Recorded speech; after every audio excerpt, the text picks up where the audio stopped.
Dear friends, in the past 24 hours, it seems the entire world map has changed. First, let us share the biggest news so far. Iran's supreme leader, Syed Ayatollah Ali Khamenei, has reportedly been martyred in an Israeli attack. Iranian state media has also confirmed his martyrdom. The respected elder and leader of Iran and the Islamic world was present in his office at the time, along with 12 to 15 of his close associates, who were also martyred in the attack. Israel carried out an aerial strike that resulted in their deaths. Iran has announced 40 days of national mourning, and the Iranian armed forces have vowed severe retaliation. According to the latest reports, Ali Larijani has been selected as Iran's new supreme leader because his name was mentioned in Ali Khamenei's will.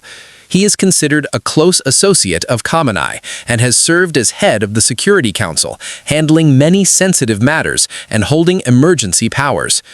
Reports also claim that his son and daughter-in-law were killed in Israeli attacks. Among those reportedly martyred are Defense Minister Amir Nasibzadeh and Revolutionary Guard Commander Mohammad Pakpour. Earlier, it was believed tensions between Iran and the United States might lead to direct confrontation, but now the conflict appears to be expanding to more countries. The war between Iran, Israel, and the United States has entered a dangerous phase. Iran is reportedly targeting locations in Gulf countries where American air bases or forces are present, while continuously attacking Israel. Some people claim that Donald Trump attacked Iran to divert attention from the Jeffrey Epstein issue, which was becoming a political threat to him. For the first time, Iran has allegedly targeted Dubai and Abu Dhabi due to the presence of American forces. Explosions were reportedly heard again in Dubai, where air defense systems intercepted several missiles. However, Iran reportedly launches dozens of missiles simultaneously, overwhelming defense systems. Explosions were heard near Jumeirah Park and City Walk areas of Dubai. A missile was reportedly fired toward the luxury Fairmont Palm Hotel, where Iranian media claimed American personnel were present. Bahrain has also reportedly been targeted, especially locations hosting American military facilities. Dubai airports were placed on high alert, and many flights were canceled. So many people tracked flights through a flight tracking app that the app reportedly crashed. Iran's defense minister stated that any country allowing attacks on Iran from American bases would face retaliation. Pakistan's prime minister condemned the attack on Iran and issued a statement against Israel, though no direct statement against the United States has yet emerged. Israel reportedly targeted a girls' school in Iran, where about 170 students were present. At least 55 people were killed and around 60 injured, including students. The Israeli military stated the strikes targeted locations where senior Iranian political and security figures had gathered, and that the operation had been planned for months using intelligence monitoring. Another major development is that Iran has reportedly closed the Strait of Hormuz, which could disrupt global oil supply. Nearly 1/5 of the world's crude oil passes through this 40-kilometer-wide route connecting Saudi Arabia, UAE, Kuwait, Qatar, and Iran to global markets. Its closure could cause oil prices to surge worldwide. Reports also mention heavy damage at Al Udeid Air Base in Qatar and attacks near American installations across Gulf countries.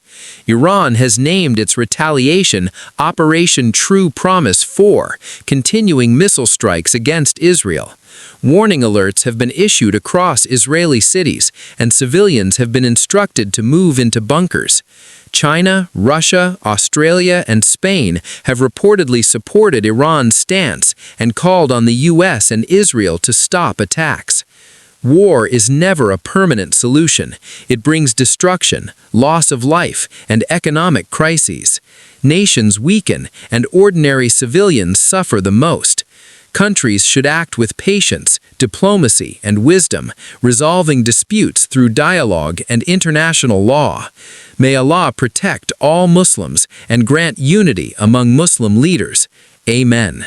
Now let's explore Iran before the war. Let us now take a tour of Iran, what life was like there before the conflict, how people lived, and which sacred places exist there. Media often presents a negative image of Iran, making people believe it is only a desert filled with conflict, but reality is different. Please like, share, and subscribe to the channel. The official name of the country is the Islamic Republic of Iran. Historically, it was known as Persia, and one of its provinces is still called Fars. Iran is not only beautiful, but surprisingly affordable. Iran's population is about 92.4 million, ranking 17th globally.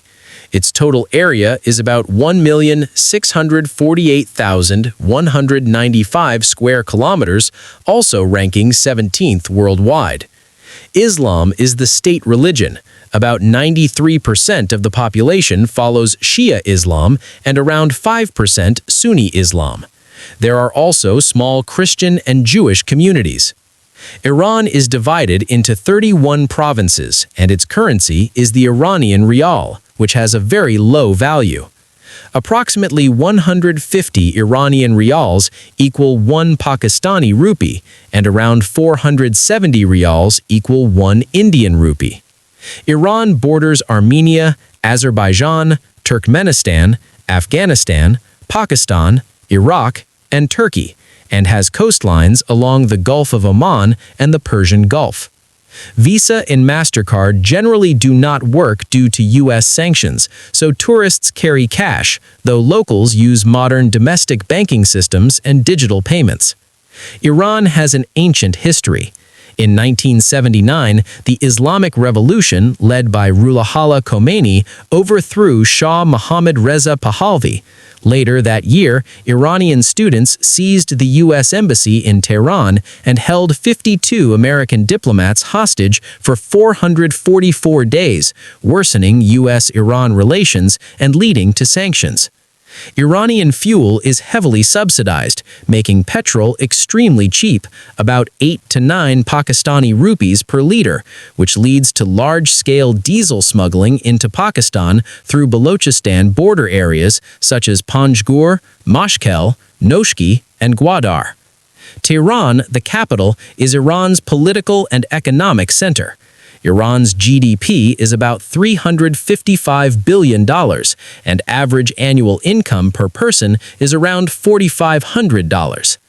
Iran and Pakistan share strong religious and neighborly ties, and thousands of Pakistani pilgrims visit annually, especially Mashhad, home to the shrine of Imam Reza.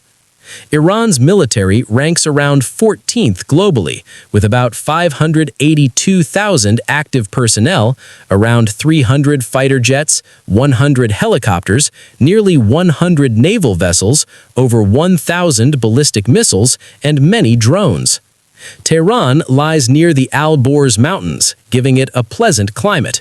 Major attractions include Grand Bazaar, a historic marketplace called the Heart of Tehran, Milad Tower, a 435-meter telecommunications tower, Azadi Tower, symbol of Tehran, built in 1971, Golestan Palace, a historic royal complex, Tabiat Bridge, modern architectural landmark, Isfahan, known as half the world, famous for Naksh-e-Jahan Square, Imam Mosque, Sheikh Lotfola Mosque, and Ali Kapu Palace, along with the historic Wank Cathedral.